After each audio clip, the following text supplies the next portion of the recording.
Ja, hvala lepa. Jezus je nekoč rekel svojim učencem, je rekel, prejeli pa boste moč in boste postali moje priče v Jeruzalemu, Samariji, Judeji in tja do konca sveta. Torej, Jezus je povabil učence, da bi bili njegove priče, da bi pričali o tistem, kar je on delal, da bi pričali o njegovem ustajenju, o njegovem poslanstvu, ki ga je izvršil.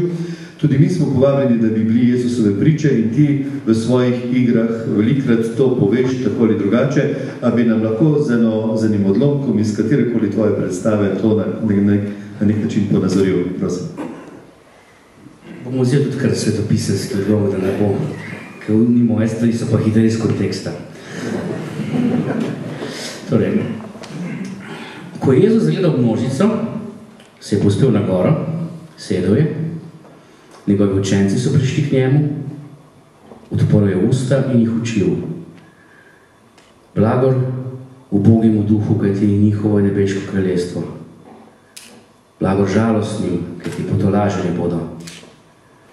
Blagor lačnim in ženim pravice, kajti nasičeni bodo.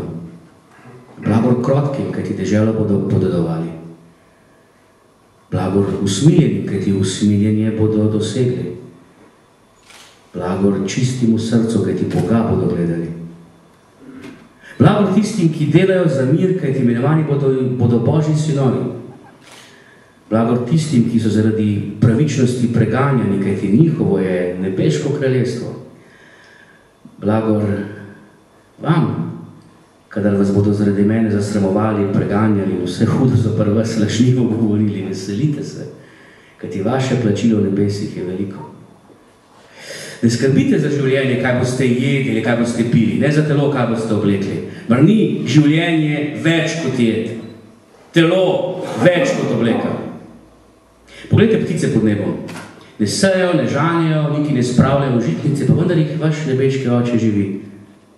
Mar niste več vredi kot one. In za obleko, kaj ste skrbeli? Poučite se od lili na polju, ne trudijo se, ne tkejo, povem vam, še Salomon, vsem svojim veličastvu, ni bil oblečen kot ena izmed njih. Če Bog torej tako oblači travo na polju, ki danes obstane, jutri pa jo vržejo v peč, mar ne bo toliko bolj oblačil vas? Ne skrbite torej, ne govorite, kaj bomo jedli, kaj bomo pili, kaj bomo oblekli. Saj vaš nebeški oče ve, da vse to potrebujete. Iščite najprej Božje kraljestvo, vse ostalo vam bo navrženo. Iščite in boste našli.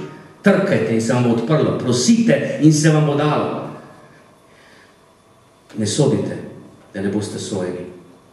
S kakršno sodbo sodite, s takšno bo vam sojeno. In s kakršno mero merite, s takšno se bo vam odmerilo. Ljubite svoje sovražnike. Delajte dobro tistim, ki vas preganjajo. Blagoslavljajte tiste, ki vas preklinjajo. Molite za tiste, ki grdo ravnajo z vami. Če te kdo dari po enem licu, mu nastavi še drugo. Če ti kdo hoče vzeti plašč, mu tudi obleke ne brani. Če te kdo prosi, mu daj. Če kdo vzame, kar je tvoje, ne teraj nazaj. Karkoli hočete, da bi ljudje storili vam, storite najprej vi njim. In oglasil se je Peter in rekel, ti Jezus, a si moramo to zapomniti? In Filip je rekel, a je to treba zapisati? In Janez je rekel, če treba zapisati, a lahko še enkrat ponoviš? Andrej je rekel, ti veš kaj, Janez, kaj z njih ni po toliko govoril, kaj ti. Juda Iškariot je rekel, dobro, kaj ima to veze z mojim življenjem? In Tomaž, ki je zamudil, je rekel, prosti Jezus, a si povedal kaj pomembenega? In Jezus je jokal.